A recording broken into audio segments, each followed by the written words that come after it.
ఎండ చాలా తీవ్రంగా ఉన్నా సరే దేవుని సన్నిధిలో దేవుని వాక్యం వినాలని మీకున్న శ్రద్ధ మరి చాలా ఆసక్తికరంగా ఉంది. చాలా సంతోషిస్తున్నా.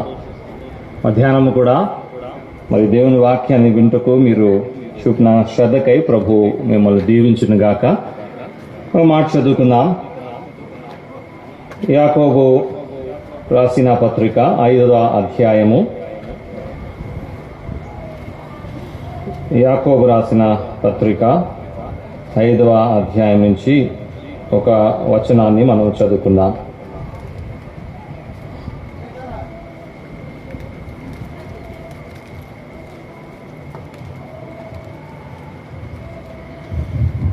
ఏడవ వచనం నుంచి కిందకు చదువుకుందాం. సహోదరులారా, ప్రభు రాకడ వరకు ఓపిక కలిగి ఉండుడి.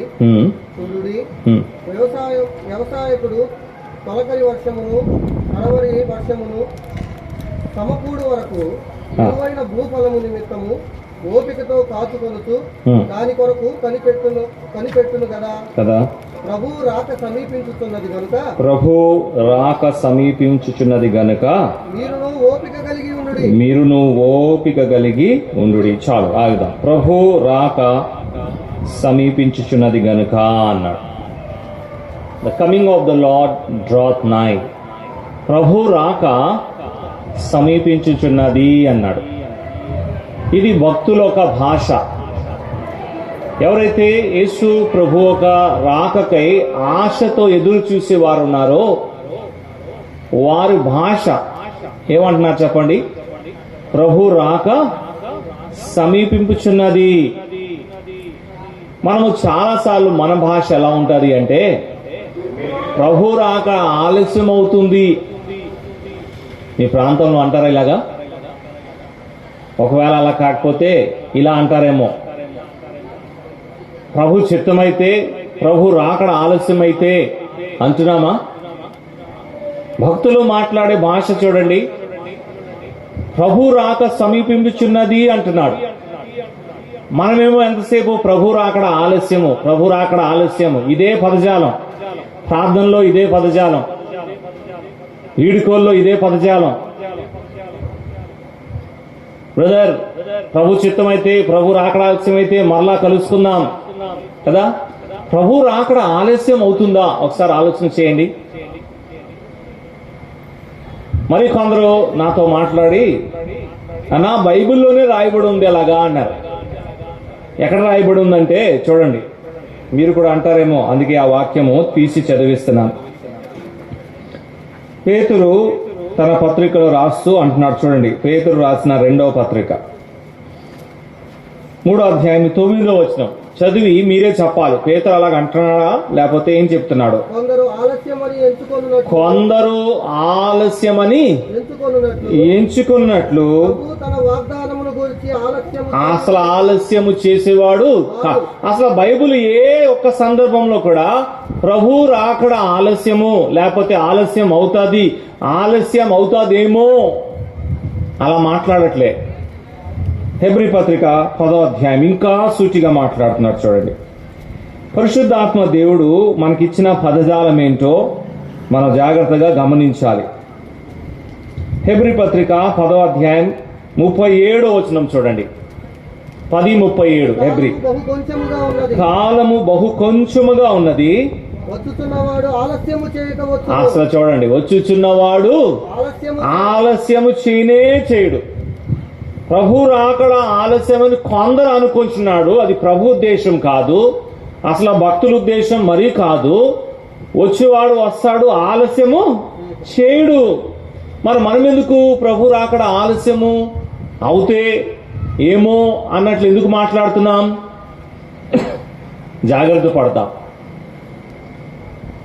ఆలస్యము దేన్ని అంటాం? ఒక సమయాన్ని ఇచ్చి ఆ సమయాన్ని దాటిపోతే దాన్ని ఆలస్యం అంటాం కదా. నేను అంటాను, సాయంకాలము 5ంటికి ఇక్కడ ఉంటాను బ్రదర్ అంటాను. సాయంకాలం 5ంటికి నేను ఇక్కడ ఉంటాను అన్న నేను ఒకవేళ 5:01 వచ్చినా ఆలస్యమే. 6ంటికి వచ్చినా ఇంకెప్పుడు వచ్చినా ఆలస్యమే. అంటే ఏంటి? నేను నా మాట ఇచ్చి ఆ మాటని నిలవబెట్టలేకపోయాను అని అర్థం.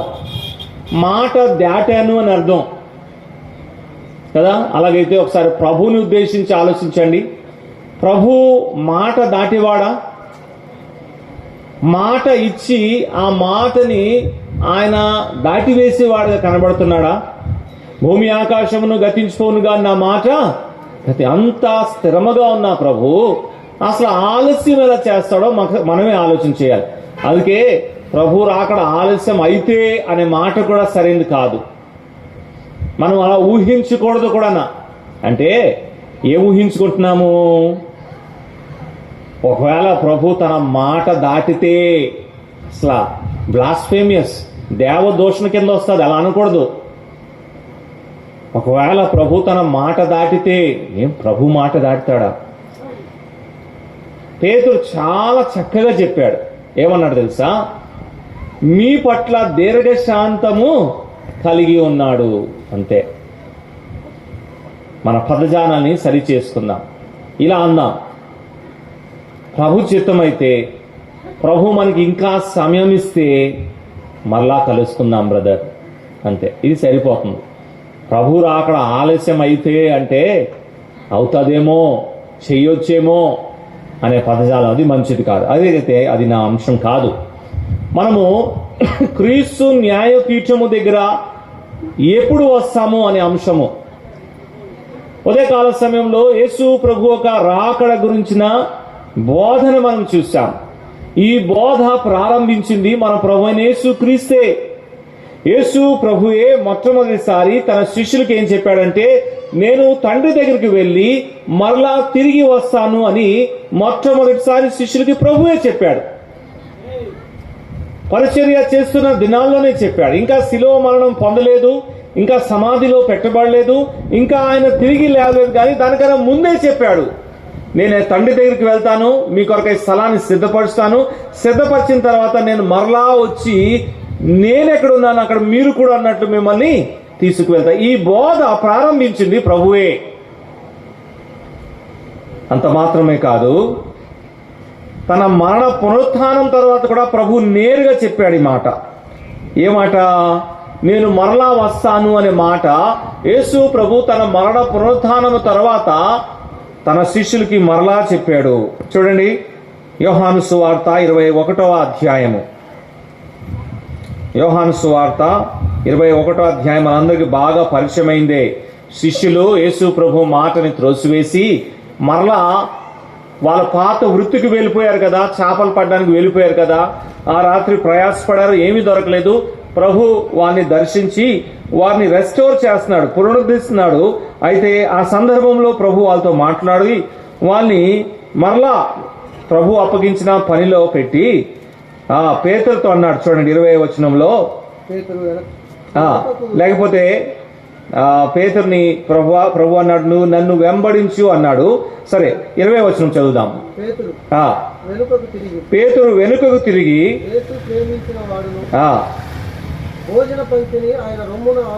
ఎవరు ఇతర అంటే యోహాను, ప్రభువా నిన్ను అప్పగించు వాడెవడని అడిగిన వాడనైన శిష్యుడు తన వెంట వచ్చుట చూచెను. పేతురు అతనిని చూచి, ఇప్పుడు పేతురు అతను చూచి ప్రభుతో ప్రశ్న వేస్తున్నాడు. ఏంటది? ప్రభువా అసలు ఇతని సంగతి ఏంటి అని అడిగాడు. అప్పుడు యేసు ప్రభు అంటున్నారు, నేను వచ్చు వరకు అన్నాడా లేదా చెప్పండి? ఏది? ఏ వచ్చు వరకు? ఇది యేసు ప్రభు రెండో రాకడ. కాబట్టి యోహాను సువార్త 14వ అధ్యాయంలో చెప్పాడు, నేను తండ్రి దగ్గరికి వెళ్తున్నాను, అక్కడ మీ కొరకై స్థలము సిద్ధపరుస్తాను, స్థలము సిద్ధపరిచిన తర్వాత నేను వచ్చి నేనెక్కడైతే ఉన్నానో అక్కడ మీరు కూడా ఉండులాగున మిమ్మల్ని తీసుకువెళ్తాను అన్నాడా లేదా? అన్నాడు. అది మరణ పునరుత్థానకు ముందు. పునరుత్థానం తర్వాత ఇక్కడ ఏమంటున్నాడు? నేను మరలా వచ్చినంత వరకు ఒకవేళ అతను బ్రతికి ఉండడం నా చిత్తమైతే అది నీకేంటి అంటే యేసు ప్రభు మరలా వస్తాడు అనే మాటని ఇక్కడ కూడా ప్రస్తావించాడు. అలాగైతే యేసు ప్రభు రెండవ రాకడ ఊహాగానము కాదు. ఇది మనం అర్థం చేసుకోవాలి. స్వయంగా ప్రభువే ప్రస్తావించాడు, స్వయంగా ప్రభువే దీన్ని ప్రతిపాదించాడు. యేసు ప్రభు కొన్ని దృష్టాంతాలు మనం చూస్తే, విశేషంగా చివరి దినాల్లో, ఆయన ఈ లోకంలో ఉంటున్న ఆ చివరి దినాల్లో, అంటే శిలువ మరణకు ముందు దినాల్లో ఆయన చెప్పిన దృష్టాంతాలు మీరు చూస్తే, ఆ దృష్టాంతం అన్నిటిలో కూడా ఆయన వస్తాడు, ఆయన రెండవ రాకడ, ఆయన రాకడ సంబంధించిన దృష్టాంతాలు కనబడుతున్నాయి. అవన్నీ చూడడానికి ఇప్పుడు సమయం లేదు, ఎందుకంటే ఈ మధ్యాహ్న సమయంలో ప్రభు రాకడకై ఒక విశ్వాసి ఎలా సిద్ధపడాలో ఆ విషయం చెప్పాలనుకుంటున్నాం. అలాగైతే యేసు ప్రభు రాకడ ఎంత ఖచ్చితమో అర్థం చేసుకోవడానికి ఈ మాట చెప్తున్నాను. ఆయనే ప్రతిపాదించాడు, తర్వాత దూతల ద్వారా ఈ మాటను ప్రకటించాడు. 1వ అధ్యాయం 11వ వచనం చూసాం అపోస్తలుల కార్య గ్రంథంలో. దూతలు కూడా ఆ మాటే చెప్పాడు. ఓ గలిలయ మనుషులారా, మీరెందుకు నిలిచి ఆకాశం వైపు చూస్తున్నాడు? మీ వైపు నుంచి తీసుకువెళ్ళిపోయిన ఈ యేసే మరలా తిరిగి వస్తాడని ఈ మాట ఎవరు చెప్పారు? దూతలు చెప్పారు కదా. కాబట్టి దూతల చేత కూడా ఆ మాటను చెప్పించి ప్రభు ఆ మాట ఎంత ఖచ్చితమో తెలియపరుస్తున్నాడు. అలాగైతే మనము యేసు క్రీస్తు ఒక న్యాయపీఠం దగ్గర ఎలాగొస్తాము అంటే, ఆయన మరలా వచ్చి తన వారిని, అనగా విశ్వాసుల్ని, సంఘముని ఆయన ఏం చేస్తాడంటే కొనిపోతాడు. ఈ కొనుగోబడిన సంఘము, ఈ ఎత్తబడిన సంఘము ఎక్కడికి వస్తుంది అంటే క్రీస్తు న్యాయపీఠం ఎదుట వస్తుంది. బీమా అంటాం, జడ్జ్మెంట్ సీట్ ఆఫ్ క్రైస్ట్.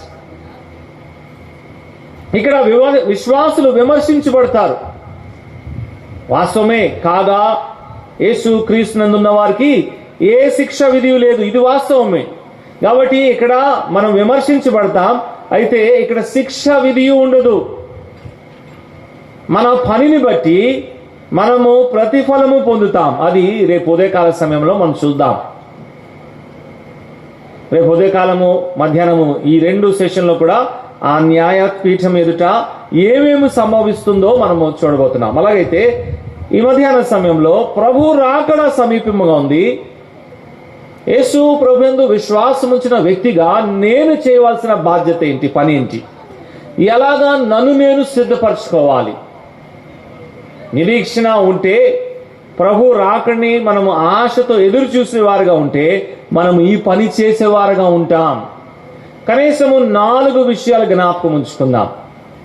ఈ 4 సందర్భాల్లో కూడా ప్రభు రాకడిని ఉద్దేశించి ఒక వ్యక్తి చేయవలసిన పని, లేకపోతే ఒక విశ్వాసి చేయవలసిన పనిని దేవుని పరిశుద్ధాత్మ వాక్యంలో మనకి రాయించిచ్చాడు.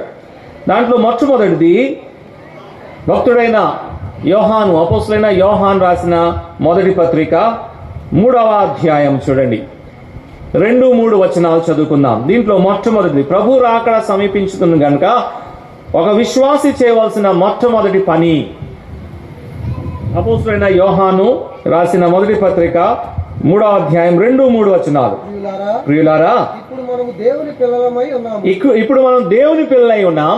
మనం ఇక ఏమవుదుమో అది ఇంకా ప్రత్యక్షపరచబడలేదు కానీ ఆయన ప్రత్యక్షమైనప్పుడు, చూడ, ఆయన ప్రత్యక్షపరచబడినప్పుడు ఆయన ఉన్నట్టుగానే ఆయనను చూద్దుము గనుక ఆయనను పోలి ఉందుము, ఎరుగుదము.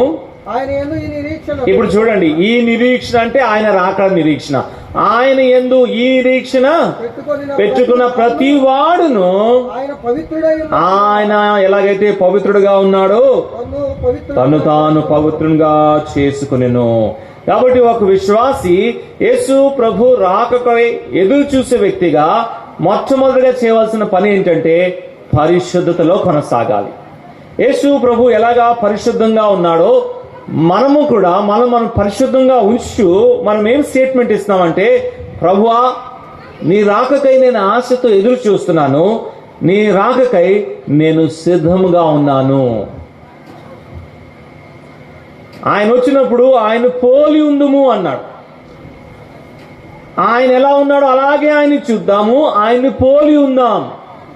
పరలోకంలో మనందరము కూడా యేసు ప్రభువులే ఉంటాం, మనందరము కూడా యేసు ప్రభువులే కనబడతాం.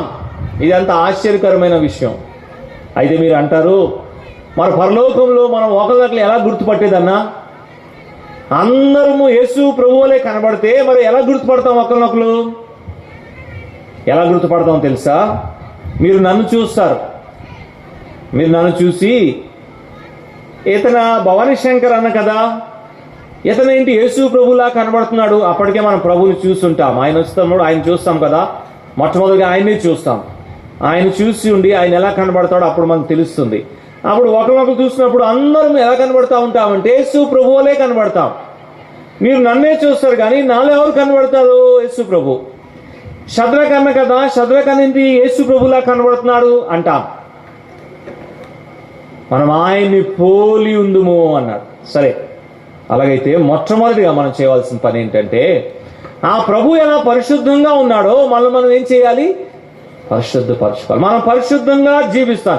ఒక విశ్వాసి, ఒక క్రైస్తవుడు పరిశుద్ధంగా జీవిస్తున్నాడు అంటే దాని అర్థం ఏంటి అంటే, నా ప్రభు రాకడికై నేను సిద్ధంగా ఉన్నాను, నా ప్రభు రాకడిని నేను ప్రేమిస్తున్నాను, ఆ రాకడికైమైన ఆశతో ఎదురు చూసేవాడుగా ఉన్నాను. ఆయన ఎలాగైతే ఈ లోకంలో పరిశుద్ధంగా జీవించాడో అలాగే నేను కూడా నన్ను పరిశుద్ధంగా ఉంచుచు ప్రభు కొరకై నేను వేచి ఉండేవాడుగా ఉన్నాను. అలా మన నడక చెప్తుంది మనం ప్రభు రాకడికై సిద్ధపాటు కలిగి జీవిస్తున్నామా లేదా. ప్రభు రాకడ నిరీక్షణ మనకి ఎంతుందో మన ప్రవర్తనే తెలియపరుస్తుంది. అలాగైతే ప్రభు మనల్ని పరిశుద్ధంగా ఉంచుటకే పిలిచాడు, పరిశుద్ధపరిచాడు, పరిశుద్ధంగా జీవించుటకు ఆయన మనల్ని పిలిచాడు. ఆయన మన దగ్గర నుంచి ఆశిస్తున్నాడు ఏంటంటే మనం పరిశుద్ధంగా ఉండాలి. ఎందుకంటే ఆ ప్రభు పరిశుద్ధుడు. ఆయన వచ్చినప్పుడు పరిశుద్ధంగా మనం ఆయన్ని ఎదుర్కోవాలి. ఆయన పరిశుద్ధతలో మనము కూడా ప్రవేశించాలి. కాబట్టి మనం ఈ లోకంలో పరిశుద్ధపరుచుకొని ఆయన కొరకై మనం జీవించే వారుగా ఉండాలి. కానీ విచారకరమైన మాట ఏంటంటే రోజు రోజుకి పరిశుద్ధత పట్ల మనకున్న ఆ శ్రద్ధ పోతుంది. లోకంతో రాజీ పడిపోతున్నాం, పాపంతో రాజీ పడిపోతున్నాం. పాపం ఒక మాలిన్యంలో మనము కూడా వెళ్ళి ఆ మాలిన్యం అంటించుకొని మనము పరిశుద్ధతను పక్కన పెట్టాం. అందుకే విచారకరమైన మాట, యేసు ప్రభు ఒక రెండవ రాకడ చాలా విశ్వాసులకి అది ఆనందము తెచ్చేదిగా లేదు. పౌలు కొరింథీయులకు రాస్తూ 2 పదాలు వాడాడు. గ్రీక్ భాషలో 2 పదాలు వాడాడు. తర్జుమా చేసి మన బైబిల్లో ఉంది. ఒకటి ఎనథామా అనే మాట వాడాడు. మరొకటి ఏంటి చెప్పండి? మారనాథ అన్నాడు. దాని అర్థం ఏంటి? మారనాథ అనే మాటకు అర్థము ప్రభు వచ్చుచున్నాడు, ద లార్డ్ ఇస్ కమింగ్. ప్రభు వచ్చుచున్నాడు అన్న మాట వినగానే విశ్వాసుల స్పందన ఏముండాలి? చూసారా ఎంత గ్యాప్ వచ్చింది? ప్రభు వచ్చుచున్నాడు అన్న మాట వినగానే విశ్వాసి వెంటనే ఆమీన్ అనాలి. అనలేకపోతున్నాం. ప్రభు వచ్చుచున్నాడు అనే మాట వినగానే మనలో ఒక కలవరం వచ్చేస్తుంది.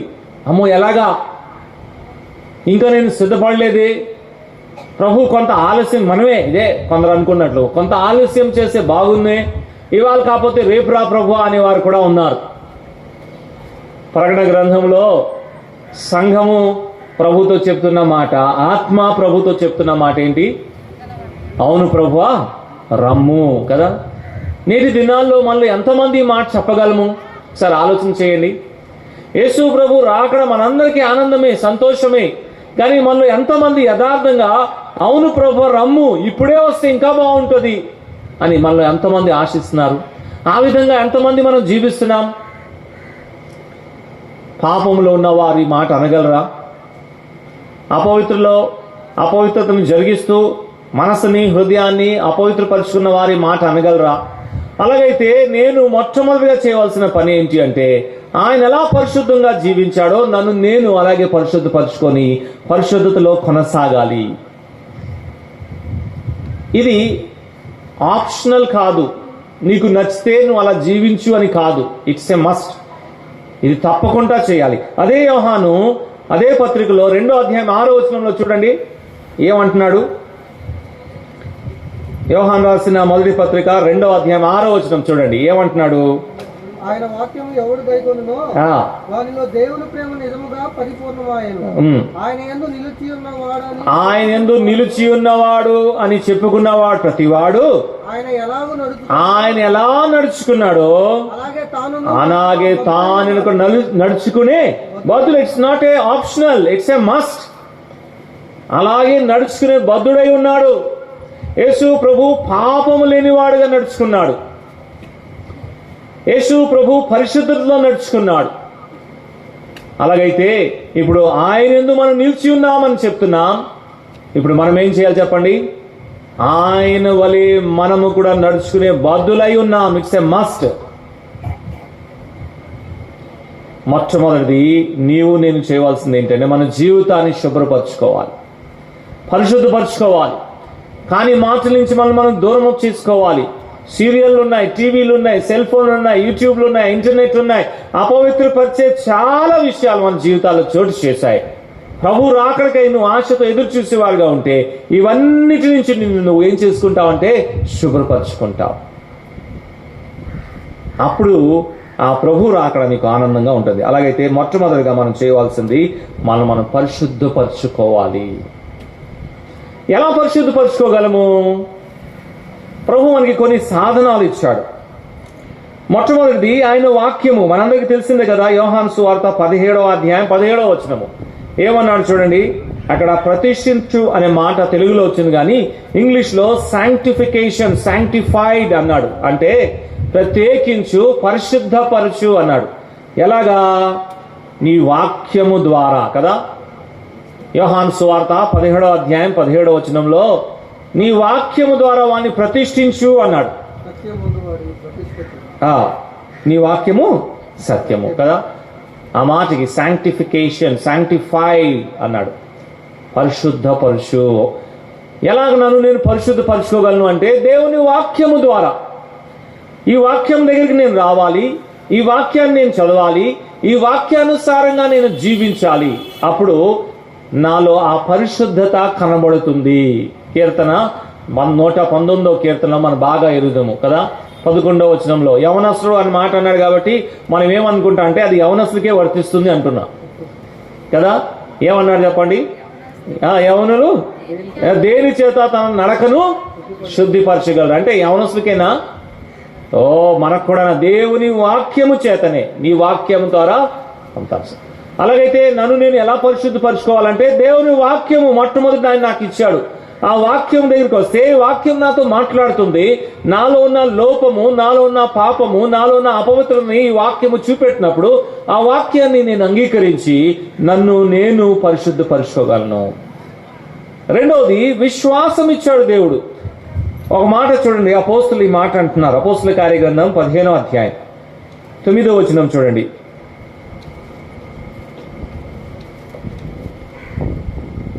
వారి హృదయములను విశ్వాసము వలన ఏం చేశాడు? పవిత్రపరచాడు. రెండోది విశ్వాసం ఇచ్చాడు. మొదటిది దేవుని వాక్యము నన్ను పరిశుద్ధపరచుటకు ఆయన ఇచ్చాడు. రెండోది నాకు విశ్వాసం ఇచ్చాడు. విశ్వాసము ద్వారా పరిశుద్ధపరుస్తున్నాడు. ఎలాగా విశ్వాసము ద్వారా పరిశుద్ధపరచుబడుట అంటే దేవుని యందు విశ్వాసము. హెబ్రీ పత్రికలో అంటున్నాడు కదా, దేవుని ఎదుకు వచ్చేవారు విశ్వసించాలి. ఏంటి? ఆయన ఉన్నాడని, ఆయన వెతికే వారిని ఆయన ఏం చేస్తాడు? ప్రతిఫలము ఇచ్చి. ఇది విశ్వాసము. God is there. దేవుడు ఉన్నాడు, ఆయన నన్ను చూచుచున్నాడు, ఆయన నేను జరిపించిన క్రియను బట్టి నాకు ప్రతిఫలం ఇచ్చేవాడు అనే విశ్వాసము ద్వారా అనుక్షణము నన్ను నేను పరిశుద్ధపరుస్తాను. మొదటేమో వాక్యము, రెండోది విశ్వాసము ద్వారా. ఉదయకాల సమయంలో దేవుని దాసులు యోసేపు గురించి మనకు చెప్తూ వచ్చారు. యోసేపు తను తాను పరిశుద్ధంగా ఉంచుకున్నాడు, అవునా కాదా? అలాగైతే యోసేపు దగ్గర మనలాగా రాసిబడిన ఈ వాక్యం ఉందా అంటే లేదు. మరి ఎలా పరిశుద్ధపరుచుకున్నాడు తను తాను అంటే ఇదిగో విశ్వాసము. హెబ్రీ 11:6లో చెప్పినట్లు యోసేపు ఏం నమ్మాడంటే దేర్ ఇస్ ఎ గాడ్. దేవుడు ఉన్నాడండి, ఆ దేవుడు నన్ను చూస్తున్నాడు, ఆ దేవుడికి నేను లెక్కప్పు చెప్పాలి. తనలో ఉన్న ఆ విశ్వాసాన్ని బట్టి యోసేపు ఆ పాపము చేయలేదు. అంత మాత్రమే కాకుండా ఏ పాపము చేయకుండా ఆ విశ్వాసమే యోసేపుని ఏం చేసింది చెప్పండి? పరిశుద్ధంగా జీవించుటకు ప్రేరేపించండి. రెండవది దేవుడు మనకి విశ్వాసం ఇచ్చాడు. మూడవది దేవుడు మనకి కన్ఫెషన్ లేకపోతే ఒప్పుకోలు అనే మనసు ఇస్తున్నాడు. యోహాను తన పత్రికలోనే రాస్తున్నాడు కదండి. 1:9 కదా, చదువుదామా ఆ మాట. అక్కడ ఒప్పుకొనుట అనే మాట ఇస్తున్నాడు. మన పాపములు మనము ఒప్పుకొని ఎడలా అన్నాడు. ఒప్పుకోలు, this has to be a confession. పాపమును ఒప్పుకోవాలి, ఒప్పుకోలు దయచేస్తున్నాడు. పాపం ఏంటో మనకు తెలియపరుస్తున్నాడు. నువ్వేం తప్పు చేసావు, ఎక్కడ నువ్వే పడిపోయావు, ఇవన్నీ తెలియపరిచి నేను ఎక్కడికి నడిపిస్తున్నా అంటే ఒప్పుకోలుకి నడిపిస్తున్నా. ఆ ఒప్పుకోలు నువ్వు చేస్తే నిన్ను ఏం చేస్తున్నా చెప్పండి, ఆ ప్రభు రక్తము ద్వారా ఆయన కడిగి నిన్నేం చేస్తున్నాడు, పరిశుద్ధపరుస్తున్నాడు. అయితే రక్తము కాదు, రక్తము ఎలాగా పరిశుద్ధమైంది, ఆ రక్తం ద్వారా ప్రభు ఒకేసారి మన అందరినీ కూడా పరిశుద్ధపరిచాడు. పొజిషనల్ శాంక్టిఫికేషన్ అంట. యేసు ప్రభు యందు విశ్వాసము ద్వారా మనము పరిశుద్ధపరచబడాము. ఆయన రక్తము ద్వారానే దేవుడు మనని పరిశుద్ధపరిచాడు. అది ఒక్కసారి జరిగిన క్రియ. తద్వారా దేవుని ఎదుట మనం పరిశుద్ధులము. అయితే అనుదినము పరిశుద్ధపరచకు ఆ రక్తమును గాని ఎక్కడికి రావాలి, మనం ఒప్పుకోలు దగ్గరికి రావాలి. ఒప్పుకుంటూ వస్తేనే అది. ఈ 3 విషయాలు జ్ఞాపకం ఉంచుకోండి. అలాగైతే రోజు నిన్ను నువ్వు పరిశుద్ధపరచుకోవాలంటే రోజు నువ్వేం చేయాలంటే దేవుని వాక్యాన్ని చదవాలి. రోజు నీ విశ్వాసంలో నువ్వు ఎదగాలి, పరీక్షించుకోవాలి, నీ విశ్వాసాన్ని గుర్తుంచుకోవాలి. 3వది, దేవుని ఆత్మ ఒప్పుకోలు దగ్గరికి నిన్ను నడిపిస్తే ఆ విషయాన్ని ఒప్పుకొని విడిచిపెట్టాలి. అప్పుడు ఏమవుతావంటే ఇదిగో పరిశుద్ధపరచబడతావు. మొట్టమొదటిది నన్ను నేను పరిశుద్ధపరచుకోవాలి. 2వది దీంతోనే జోడించి ఉంటారు. చూడండి, రోమాపత్రికలో పౌలు అంటున్నాడు, 13వ అధ్యాయం చూడండి ఒకసారి. రోమాపత్రిక 13వ అధ్యాయం మన సిద్ధపాటులో 2వది. రోమాపత్రిక 13వ అధ్యాయము 11 నుంచి కింద చదవాలి, కానీ అన్ని చదవడానికి ఇప్పుడు సమయం సరిపోదు. అయితే 12వ వచనాన్ని చదువుకుందాం. 12వ వచనం, రాత్రి చాలా గడిచి పగలు సమీపముగా ఉంది. అంటే అదే ప్రభు రాకడ గురించి చెప్తున్నాడా. గనుక అంధకార క్రియలను ఏం చేయాలి, విసర్జించాలి. మొట్టమొదటి మనం చూసుకున్నది ఇంటర్నల్ అంటే ఆంతరికంగా లోపల శుద్ధీకరణ, ఆలోచన, తర్వాత ప్రభు ఆయన వాక్యము, ఆ వాక్యానుసారంగా నా హృదయంలో ఆలోచన, అది ఇంటర్నల్. ఇప్పుడు ఇక్కడ 2వది చెప్తున్నాడు, అంధకార క్రియల్ని విసర్జించాలి, ఎక్స్టర్నల్. 2వది నేనేం చేయాలి అంటే బాహ్యంగా కూడా నన్ను నేనేం చేయాలి, పరిశుద్ధ అంధకార క్రియల్ని విడిచిపెట్టాలి. ఇది చాలా ప్రాముఖ్యమైంది. అక్కడ కూడా అదే మాట అంటున్నాడు, మన రక్షణ సమీపంగా ఉంది అంటున్నాడు. రాత్రి చాలా గడిచిపోయింది అంటున్నాడు. అవన్నీ కూడా ప్రభు రాకడ సంబంధించిన పదజాలము. అక్కడ చెప్తున్నాడు ఏం చేయాలి అంటే అంధకార క్రియలు ఏం చేయాలి, విసర్జించాలి. ఇక్కడ ఒక మాట గమనించాలి మనం. యేసు ప్రభు యందు విశ్వాసం ఉంచుట ద్వారా ఒక విశ్వాసి అంధకారములో లేడు. పేతురు పత్రికలో అన్నాడు కదా, పేతురు ఏం చేశాడు, దేవుడు మళ్ళీ అంధకారమును ఉంచి తన ఆశ్చర్యకరమైన వెలుగులోకి నడిపించాడు. ఆశ్చర్యకరమైన వెలుగులో నడిపించాడు. కానీ మనము చీకట్లో లేము, అంధకారంలో లేము, కానీ అంధకార క్రియలు చేసే అవకాశం ఉంది. అయితే జాగ్రత్త, ప్రభు రాకడ సమీపిస్తుంది కాబట్టి నీ సిద్ధబాటులో 2వది అంధకార క్రియలు ఏమున్నాయో నీలో చూసుకో. అక్కడే కొన్ని చెప్పాడు, అల్లరితో కూడిన ఆటపాటలు. అది చాలా బాగుంది తెలుగులో. ఒకసారి చదువుదాం చూడండి. ఆ మాట ఎక్కడుంది, 13వ వచనం చూడండి. అల్లరితో కూడిన ఆటపాటలైనను. మనకు బాగా అర్థమవుతుంది సినిమాలని లేకపోతే సీరియల్ అని. కానీ ఇంకా బాగా ఆలోచన చేస్తే అల్లరి అనే మాట ముందు ఇచ్చాడు. చూసారా, మీరు గమనించారా? ఇది తెలుగులోనే ఈ ట్రాన్స్లేషన్ ఉంది. అల్లరితో కూడా. మీరు టీవీ ఓపెన్ చేయగానే మీరు చూడవలసిన ఏదైనా మంచిదైనా సరే దాని ముందు అల్లరి ఉంటుంది. మీరు గమనించారా లేదో తెలుసా? నువ్వు చూస్తున్న వినోదమే కావచ్చు, కానీ ఎలా ఉంది తెలుసా, అల్లరితో కూడినది. నేను చాలా మందిని వ్యక్తిగతంగా మాట్లాడి అటువంటి చూడొద్దని ఒప్పించాను. కాదనా సరదాగా కొంతసేపు నవ్వుకోవడానికని. కానీ ఏముంది దాంట్లో, అల్లరి ఉంది. మీరు గమనిస్తున్నారా?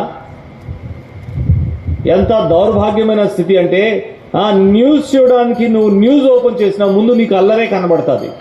ప్రతిదీ అల్లరి అల్లరి అల్లరి, అల్లరితో కూడిన ఆటపాటలు మానుకో. వ్యభిచారం అన్నాడు, ఇంకా భయంకరమైన క్రియలు, ఇవన్నీ కూడా మనం చేయడానికి వీల్లేదు. మనం ఇప్పుడు చీకటిలో లేము కానీ చీకటి క్రియలు చేసే అవకాశం ఉంది. జాగ్రత్త. నిన్ను నువ్వు సిద్ధపరచుకోవాలంటే ఇవన్నీ విసర్జించుకోవాలి. మానుకో. ఎందుకు మానుకో? ప్రభు వస్తున్నాడు. ఎందుకు మానుకో? ఆ రాత్రి చాలా గడిచిపోయింది. ఏం చేయాలి? క్రీస్తుని ధరించుకునేవాడుగా ఉండాలి. రెండవది, చీకటి క్రియల్ని మానుకోవాలి. పాప క్రియలు మానుకోవాలి. అబద్ధాలు ఆడడం, బూతు మాటలు, సినిమా పాటలు, కలహాలు, మత్సరములు, కోపము, ఇవన్నీ కూడా చీకటి క్రియలే, మానుకోవాలి. గలతీ పత్రిక 5వ అధ్యాయం తర్వాత మీరు వెళ్ళి చదవండి. అల్లరితో ఆ చీకటి క్రియలన్నీ లిస్ట్ అవుట్ చేశాడు. అలాగైతే మనము మానుకోవాలి. మానుకుంటే ఇది మన సిద్ధపాటులో రెండవది. మొదటిది మనం పరిశుద్ధపరచుకోవాలి, దట్ ఈస్ ఇంటర్నల్. రెండవది ఆ అంధకార క్రియలు విసర్జించాలి, దట్ ఈస్ ఎక్స్టర్నల్. ఇప్పుడు మూడవది చూడండి, ఉదయకాల సమయంలో మనం చూసుకున్నాం. మూడవది హెబ్రీ పత్రిక 10వ అధ్యాయము 24వ వచనం కదా, ఇది ఉదయకాల సమయంలో కూడా చూసుకున్నాం. మూడవది ఇంకేం చేయాలి నేను? హెబ్రీ పత్రిక 10వ అధ్యాయం 24వ వచనం, కొందరు మానుకున్నట్లుగా సమాజముగా కూడుట మానక ఒకరికొకరు హెచ్చరించుచు ఆ దినము సమీపించుట మీరు చూచినట్టు కొలది మరి ఎక్కువగా చేయాలి అన్నాడు. ఏ దినము? అది కూడా ప్రభు రాకడ గురించే సంబంధించిన మాట. కాబట్టి సమాజముగా కూడుకుంటా మానకూడదు. సిద్ధపాటులో మూడవది, నేను సహవాసములో ఉండాలి. ఏ వ్యక్తి అయితే పరిశుద్ధుని ప్రేమించి తాను పరిశుద్ధపరుచుకుంటాడో, అంధకార క్రియల్ని విసర్జించడానికి ఇష్టపడతాడో, ఆ వ్యక్తియే ఇక్కడికి వస్తాడు. ఎక్కడికి వస్తాడు? ఈ సహవాసంలో, మానక సహవాసంలో వస్తాడు. సహవాసం మానే వారిని ఒకసారి మీరు చూడండి, వాళ్ళని గమనించండి, లిస్ట్ అవుట్ చేయండి. ఆ మొదటి రెండు వాళ్ళు కనబడదు కదండి. ఏదో రహస్యమైన పాపము, ఏదో అపవిత్రత, ఏదో అంధకార క్రియలు కాబట్టి సహవాసాన్ని ప్రేమించలేరు, సహవాసంలో రాలేరు, ఉన్నా వాళ్ళు ఉండలేరు. అందుకే మూడోది మనం ఏం చేయాలి అంటే ఎక్కడికి రావాలి? సహవాసంలోకి రావాలి. ప్రభు రాకడ సమీపిస్తుంది కనుక మనం ఎక్కడ ఉండాలి అంటే సమాజంలో కూడుకొని ప్రభు బిడ్డలతో మనం సహవాసం చేసేవారుగా ఉండాలి. ఉదయం కూడా చెప్పాను, ఒకవేళ ప్రభు మనకి తెలియపరిచాడు అనుకోండి, ఈ రాత్రి 9 గంటలకే యేసు ప్రభు వస్తున్నాడు అని చెప్తే మనం మందిరం మాంతామా? ప్రార్థన మాంతామా? సహవాసం మాంతామా? ఈ రాత్రి 9 గంటలకే యేసు ప్రభు వచ్చేస్తున్నాడు అని మనకు తెలియపరచబడింది అనుకోండి, ఇక్కడి నుంచి ఎవరైనా కదులుతారా? అసలు నేను కూడా వైజాగ్ వెళ్ళను తెలుసా, మా కుటుంబం అంతా అక్కడే ఉన్నారు కదా. వెళ్ళేటప్పుడు మధ్యలోనే 9 అయిపోతే పరిస్థితి ఏంటి అని ఆలోచిస్తాను. ఎవ్వరు కదలు. యేసు ప్రభు ఈ రాత్రి 9 గంటలకు వస్తున్నాడంటే అసలు ఎవ్వరు కూడా మందిరం మానరు కాదు కదా. బయట ఇవాళ కూడిక రాలేని వాళ్ళు కూడా తెలిస్తే వాళ్ళు కూడా వచ్చేస్తారు. సమాజముగా కూడిక మానక అన్నాడు. మరి ఇంకేం చేయాలన్నాడు? మరి ఎక్కువగా చేయమన్నాడు. అలాగా ఎప్పుడు? ఆ దినము సమీపిస్తుంది. అమ్మా, ఏదైనా అర్థమవుతుందా మనకి? ప్రభు రాకడ సమీపంగా ఉంది. ఆ దినము చూడండి, ప్రపంచంలో పరిస్థితులన్నీ చూడండి, మనకి ఏం తెలియపరుస్తుందంటే ప్రభు రాకడ ఎంతో సమీపంగా ఉంది. ప్రవచనాత్మకంగా చెప్పట్లేదు ఈ మాట, నేనేదో తారీఖు ఇస్తున్నాను కూడా అలాగేం అనుకోవద్దు. ఊరికనే ఒక మాట చెప్తున్నాను. అంటే ప్రభు రాకడ ఎంత సమీపంగా ఉందో ఆ మాట జస్ట్ మీ హృదయంలో ముద్రించబడడానికి మాత్రమే మాట చెప్తున్నాను. నేనేం తారీఖులు ఇవ్వట్లేదు, నేనేం ప్రవచనము చేయట్లేదు, కానీ ఒక మాట చెప్తున్నాను. యేసు ప్రభు మరణ పునరుత్థానము పరలోక ఆరోహణం అయ్యి ఎన్ని సంవత్సరాలు అయింది చెప్పండి?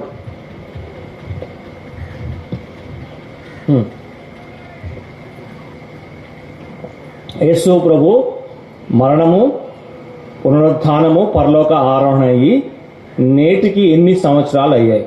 ఇది ప్రశ్న. ఎన్ని? చాలా కష్టమా? 2024 అలాగే అనుకుంటున్నాం మనం కూడా, అలాగే చెప్తున్నాం. సువార్త కోణంలో ఒకవేళ ఆలోచన లేకుండా రఫ్గా అలా చెప్పినా పర్వాలేదు, కానీ ఇప్పుడు ఆలోచించి చెప్పండి, నేను చెప్తాను మీకు. ఒక కాలమానం మనం తీసుకుంటే క్రీస్తు పూర్వము 3లో, అంటే BC3, క్రీస్తు పూర్వము 3లో, BC3లో యేసు ప్రభు పుట్టాడు. ఓకే, క్రీస్తు పూర్వము 3. తర్వాత క్రీస్తు శకం AD 30లో యేసు ప్రభు శిలువ మరణము, 33 years. ఇంకా అర్థమైందా? AD 30లో మీరు స్టాండర్డ్ డిక్షనరీ ఏదైనా తీసుకున్నా దాంట్లో కనబడుతుంది, ఏదైనా బుక్స్ కామెంటరీ తీసుకున్నా. కాబట్టి యేసు ప్రభు మరణము ఎప్పుడు జరిగిందంటే AD 30. ఆయన 3వ దినాన్ని తిరిగి లేచాడంటే డేట్ ఏం మారదు కదా, ఇయర్ ఏం మారదు కదా, అంటే AD 30లోనే ఆయన తిరిగి లేచాడు. తర్వాత ఒక 40 రోజులు తన శిష్యులు కనబడాడంటే అదే సంవత్సరము. కాబట్టి AD 30లోనే ఆయన ఏమయ్యాడు చెప్పండి? పరలోకానికి ఆహ్వానం. నిజంగా యేసు ప్రభు మరణ పునరుత్థానము పరలోకం ఆరోహణై 2030లో ఎగ్జాక్ట్గా 2 సంవత్సరాలు అవుతాయి. మీకు అర్థమైందా ఎందుకు చెప్పాను ఈ మాట? అంటే నేనేదో తారీఖిస్తున్నాను కాదు, ఊరికనే ఒక ఆలోచన చెప్తున్నాను అంతే. 2030కి యేసు ప్రభు ఒక మరణ పునరుద్ధానమై ఎన్ని సంవత్సరాలు అవుతాయి చెప్పండి? ఎగ్జాక్ట్గా 2000 years అప్పుడు అవుతుంది. ఏమో మనకు తెలీదు. ప్రభు త్వరగా రావాలని మనం ఆశిస్తున్నాం. ప్రభువా ఈ రాత్రి ఇప్పుడే వచ్చాయని ఆశించి ప్రార్థిస్తున్నాం. అయినా సరే ఎందుకు ఈ మాట చెప్పానంటే, ఆ ప్రభు ఒక రాకడికి మనం ఎంత సమీపంగా ఉన్నామో ఆ ఒక గంభీరతను మనం అర్థం చేసుకోవాలని. ఏ క్షణమైనా సరే, ఏ దినమైనా సరే యేసు ప్రభు త్వరలో ఆయన రానయ్యి ఉన్నాడు. అలాగైతే నేనేం చేయాలి? సమాజముగా కూడుకుంటా మానకూడదు. ఇది 3వది. సహోదరులతో ఉండాలి, విశ్వాసులతో ఉండాలి. ఎందుకు ఉండాలి? అక్కడే చెప్పాడు. బుద్ధి చెప్తారు అక్కడ, హెచ్చరిస్తారు అక్కడ, పురుగొలుపుతారు అక్కడ, పరిశుద్ధ జీవితం ఎలా జీవించాలో తెలియపరుస్తారు, పరిచర్య ఎలా చేయాలి, నువ్వు ఎలా నీ జీవితాన్ని కాపాడుకోవాలి, భక్తిని ఎలా కాపాడుకోవాలి, పరిశుద్ధతలు ఎలా కొనసాగాలి, ఇవన్నీ తెలియపరుస్తారు. కాబట్టి నేను ఎక్కడ ఉండాలంటే సహవాసములో ఉంటున్నామా? ప్రత్యేక కూడికలు అంటే అందరూ వస్తారు, కానీ వార కూడికలో ఉన్నవారు ఎంతమంది ఉన్నారు? ఆదివారం మళ్ళీ చాలా మంది వచ్చేవారుగా ఉన్నాం, కానీ వార కూడికల్లో సంఖ్య తగ్గిపోతుంది. అన్ని చోట్ల ఇదే సమస్య. మానక అన్నాడు. 3 చూసుకున్నాం, 4 చూసి మనం ముగించేస్తాం. మత్తయి సువార్త 24వ అధ్యాయం. ఇవన్నీ వచ్చిన భాగంలో రాకడ సంబంధించిన హెచ్చరిక మాట ఉంది, అది గమనించాలి. 24వ అధ్యాయం మత్తయి సువార్తలో యేసు ప్రభు మాట్లాడుతూ ఇలా చెప్తున్నాడు. 45వ వచనం నుంచి చదువుకుందాం. ఇక్కడ కొంత చదవాలి, తప్పదు మరి. యజమానుడు తన ఇంటి వారికి తగిన వేళ అదే పెట్టుటకు వారి పైన ఉంచిన నమ్మకమైన వాడును బుద్ధిమంతుడునైన దాసుడెవడు? ఎవడు? యజమానుడు వచ్చినప్పుడు ఏ దాసుడు ఇలాగు చేయుచు అతను కనుగొనును, ఆ దాసుడు ధన్యుడు. ఇక్కడ 4వ పని ప్రభు రాకడ సంబంధించిన విషయంలో సిద్ధపాటులో 4వది ఏంటంటే, ఆయన నాకు అప్పగించిన పనిని నేను చేస్తూ ఉండాలి. ఆ పని, ఆ ప్రభు ఏదైతే నాకు అప్పగించాడో ఆ పనిలో నేను నిమగ్నమై ఉండాలి. ఆ పని నేను చేస్తుండాలి. ఆయన వచ్చినప్పుడు నేను ఆ పనిని చేస్తూ ఉండాలి. అక్కడే చెప్పాడు చూడండి, అక్కడ చెప్పాడండి ఖచ్చితంగా. మంచి మాట వచ్చింది చూడండి, కింద చదువుదాం. మనం ప్రారంభించాం కదా, ఆ పదము ఇక్కడ వస్తుంది చూడండి. కంటిన్యూ అంతే. యజమానుడు వచ్చినప్పుడు ఏ దాసుడు ఇలాగ చేయుచుండుట అతడు కనుగొనును, ఆ దాసుడు ధన్యుడు. అతడు తన యావదాస్తి మీద ఉంచునని మీతో నిశ్చయముగా చెప్పుచున్నాడు. ఇది ప్రతిఫలము.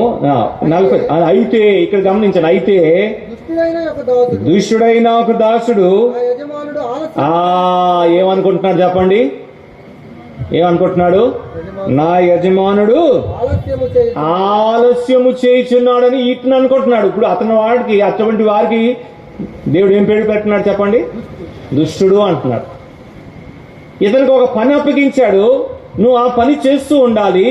ఆయన వస్తున్నప్పుడు ఆ పని నువ్వు చేస్తా ఉంటే నువ్వు ధన్యుడు. కానీ ఈ దాసుడు ఏమనుకుంటున్నాడు? నా యజమానుడు అప్పుడే రాళ్లే, అతను ఆలస్యము చేస్తున్నాడని అనుకుంటున్నాడు. అటువంటి వాడికి ప్రభు ఇచ్చిన పేరు ఏంటంటే దుష్టు దాసుడు. ఇప్పుడు చెప్పండి, మనం అనుకోవాలా ప్రభు ఆలస్యం చేస్తున్నాడులే అనుకోవాలా? అలా ఇప్పుడు అనుకోకూడదు. సరే, అయితే ఇక్కడ 4వది ఏంటంటే ప్రభు మనకు అప్పగించిన పనిని మనము చేస్తూ ఉండాలి. ఏ పని అయితే ఆయన ఇచ్చాడో, ప్రార్థన చేసే పని ఇచ్చాడా, సువార్తను ప్రకటించే పని ఇచ్చాడా, పరిచర్య చేసే పని ఇచ్చాడా, పెద్దగా నియమించాడా, సువార్థికుడిగా సేవకుడిగా నియమించాడా, ఏ పని దేవుడు నీకు ఇచ్చాడో ఆ పనిని నువ్వేం చేయాలి? నమ్మకంగా చేస్తూ ఉండాలి. ఇంకేం చేయాలి? ఆయన రాకడికై ఆశతో ఎదురు చూసేవారుగా ఉండాలి. అప్పుడు మనము ప్రభు ఎదుట సిగ్గుపడిన అవసరము మనకు ఉండదు. ప్రభు రాకడ సమీపించింది కనుక ఒక విశ్వాసి చేయవలసిన 4 పనులు మనం చూసాం. ఈ 4 వాక్యాల్లో కూడా ప్రభు రాకడ సంబంధించిన హెచ్చరిక మాట లేకపోతే సూచించే మాట ఉంది. అయితే 4 పనులు ఏంటి? మొట్టమొదటిది, నన్ను నేను పరిశుద్ధపరచుకోవాలి, పరిశుద్ధంగా ఉంచాలి. 2వది, అంధకార క్రియల్ని నేను విసర్జించాలి. 3వది, సమాజముగా కూడుకుంటా మానకూడదు. 4వది, ఆయన నాకు ఇచ్చిన బాధ్యత, ఆయన నాకు అప్పగించిన పనిని నేను చేస్తా ఉండాలి. అప్పుడే ప్రభు రాకడలో నేనేం చేస్తాను? ఆనందిస్తాను. చివరికి ఒక మాట అపోస్తలుడైన పౌలు చెప్తున్నాడు. ఆ మాట చదివి దీనికి మనము ముగింపు తీసుకొస్తాం. పౌలు తిమోతికి రాసిన 2వ పత్రిక మనకు బాగా పరిచయమైన వాక్యమే కదా, 4వ అధ్యాయం. పౌలు తిమోతికి రాసిన 2వ పత్రిక 4వ అధ్యాయము 8వ వచనాన్ని మనం చదువుకుందాం. 8వ వచనాన్ని. ఇక మీదట నా కొరకై నీతి కిరీటము ఉంచబడి ఉన్నది. ఆ దినం అంటే ప్రభు వచ్చినప్పుడు, నీతిగల న్యాయాధిపతి అయిన ప్రభు మరి నాకును నాకు మాత్రమే కాక తన ప్రత్యక్షతను అపేక్షించు వారందరికీ అనుగ్రహించును అంటున్నాడు కదా. అపోస్తలుడైన పౌలు యేసు ప్రభు రాకడకై ఎంత సిద్ధపాటు కలిగి ఉన్నాడో మనం ఈ మాటల్లో కనుగోగలము. ప్రభు వస్తాడు, ప్రభు వచ్చినప్పుడు నేను ఆయన చూస్తాను, ఆయన ఎదుట నేను నించుంటాను, ఆయన నాకు ఒక కిరీటం ఇవ్వబోతున్నాడు అని ఎంత ఆనందంతో చెప్తున్నాడు. కారణం ఏం చెప్పండి? Is already for the coming of the lord. Yesu ప్రభు ఒక రాకడకై పౌలు సంసిద్ధంగా ఉన్నాడు. ఎలాగా చెప్పండి? ఎలాగా? ఆ ప్రభు ఎలా నడుచుకున్నాడో పౌలు ఎలా నడుచుకున్నాడా లేదా? ఏమన్నాడు కొరింథీ పత్రికలో? నేను క్రీస్తును పోలి నడిచిన ప్రకారము. అంటే ప్రభు ఎలా నడుచుకున్నాడో పౌలు కూడా అలాగే నడుచుకున్నాడు. అదే మనము మొదటి యోహాను పత్రికలో మనం చూసుకున్నాం, 3వ అధ్యాయం 3వ వచనంలో. 2వది, అంధకార క్రియలన్నీ విసర్జించాడు. ఫిలిప్పీ పత్రిక మీరు చదవండి. నాకేవేవైతే లాభంగా ఉన్నాయో అవన్నిటిని నేనేం చేశాను? పెంటతో సమానంగా అవన్నీ విసర్జించాడు. వెనుకున్న వాటిని వెనకే విడిచిపెట్టి ముందున్న వాటికి పరిగెడుతున్నాను అన్నాడు. అంటే 2వది ఆయన సిద్ధపాటు కనబడుతుంది. 3వది, సమాజముగా కూడుకుంటా మానక అన్నాడు కదా. అపోస్తలుడైన పౌలు ఒక హృదయము, ఎప్పుడు నేను కొరింథీకి వెళ్తే ఆయన్ని కలుస్తాను, ఎక్కడ తెస్సలోనికి వెళ్తే వారితో ఉంటాను, కొలస్సీకి వెళ్తే వారితో, ఫిలిప్పీతో. పౌలు ఎప్పుడు కూడా యేసు ప్రభు అని ఎప్పుడు కూడా శిష్యులతో ఉండడానికి ఇష్టపడాడు. 4వది, అక్కడే చెప్పాడు కదా, నా పరుగుని తొడుగు. ప్రభు నాకు అప్పగించిన పనిని నేను నెరవేర్చాను. అలాగైతే పౌలు సిద్ధమే కదా. అదే అందుకే పౌలు ఆ మాట అన్నారు. మనం అనగలమా ఈ మాట? ఇవన్నీ చేసి ప్రభు ఒక రాకడలో ఎత్తబడి ఆ ప్రభుతో సదాకాలం ఉంటాం. ఆ ప్రభు వచ్చినప్పుడు ఎత్తబడినప్పుడు ఇగో ప్రభుని కలుసుకొని అప్పుడు వస్తాం క్రీస్తు న్యాయపీఠం ఎదుట. అసలు ముందు అక్కడ ఉండాలంటే నువ్వు ఇక్కడ సిద్ధపడతావు. అలా ఈ సాయంకాల సమయంలో ప్రేమతో హెచ్చరిస్తాం. ఇంకెవరికైనా ఈ నిరీక్షణ లేకపోతే, యేసు ప్రభు వచ్చినప్పుడు నేను కూడా ఆయనతో పాటు కొనుక్కోబోతాను, ఆయనతో పాటు నేను కూడా సదాకాలం ఉంటానని నిరీక్షణ ఒకవేళ నీకు లేకపోతే, నిశ్చిత నీకు లేకపోతే, ఇప్పుడే యేసు ప్రభు ఎందు విశ్వాసం నుంచి పాప క్షమాపణ రక్షణ పొంది నీవు కూడా ఈ నిరీక్షణ కలిగి జీవించుటకు ప్రభు నీకు సహాయం చేయగాక. ప్రభు ఈ మాటల ద్వారా మనం జీవించుగాక. ప్రార్థన చేసుకొని మనం ముందుకున్నాం. తర్వాత ప్రకటించింది కలవచ్చండి. ప్రార్థన చేసుకుందాం. కృపా కనికరములు మా ప్రియాపరుల గొప్ప తండ్రి, మీ పరిశుద్ధమైన నామాన్ని వచ్చిన బోధనాలు, మీ ప్రియ కుమారుడు మా ప్రభు యేసు క్రీస్తు యొక్క రాకడ సంబంధమైన విషయాన్ని ఈ సాయంకాల సమయంలో ధ్యానించుకు వచ్చిన కృపను బట్టి మీ బోధనాలు, ఆ విధంగా మేము కూడా జీవించే వారి వద్ద కృపా సహాయం అందించమని, మా ప్రభు ఒక రాకడికై మేము ఆశతో ఎదురు చూసేవారుగా ఉంటూ, అవును ప్రభు త్వరగా రమ్ము అని ప్రార్థన మనస్ఫూర్తిగా హృదయపూర్వకంగా చేయడం సహాయం చేయమని, దేవుడు దాసు నిలబెట్టి శ్రేష్టమైన వాక్యము మీరు అందించిన విధానంపై మిమ్మల్ని స్థుతిస్తూ సాయంకాలం కూడికై మనం సిద్ధపరిచి మీ నామాన్ని మహిమపరుచుకుంటారని యేసు ప్రభు నామములో ప్రార్థన వేడుకుంటున్నాం మా తండ్రి. ఆమేన్.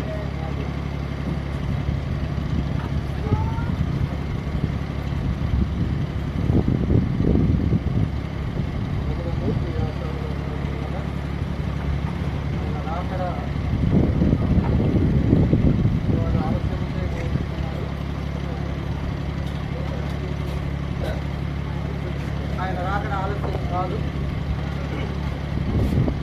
వచ్చిన ఆశ్చర్యపోవచ్చు. కాబట్టి ఆయన రాకడ కొరకై మనం సిద్ధపడదాం.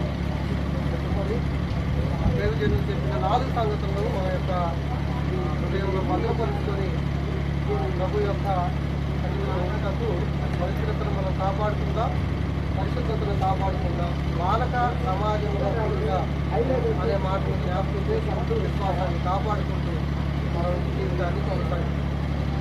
దైవ సందేశం అందించిన దేవుని దాసులు వారి శంకర్ గారికి సంఘం తరఫున వందనాలు తెలియజేస్తున్నాం. ఈ సమయంలో మనం ముగింపులోకి వచ్చాం.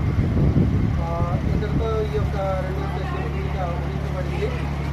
సాయంకాలం 7 గంటలకి నిన్న రాత్రి జరిగిన సభా ప్రాంగణం బస్టాండింగ్ దాటినాక కాలనీలో పొలాల్లో ఏర్పాటు చేశాం. కాబట్టి అందరూ కూడా 7 గంటలకల్లా అందరూ అక్కడ చూడి రండి. సాయంకాలం 2 దైవజనులు దేవుని యొక్క వాక్యాన్ని అందిస్తారు.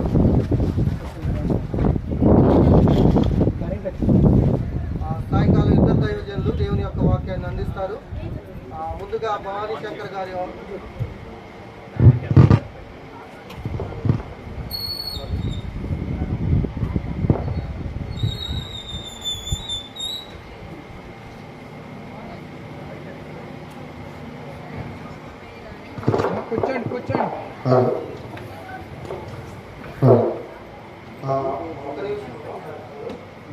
సాయంకాలం భవానీ శంకర్ గారి యొక్క సాక్ష్యం వార్త, అలాగే 2వ వర్తమానంగా పాల్గొంది గారి యొక్క వాక్యం మనకి అవుతుంది. కాబట్టి ఈ సంగతిని గ్రహించిన వారే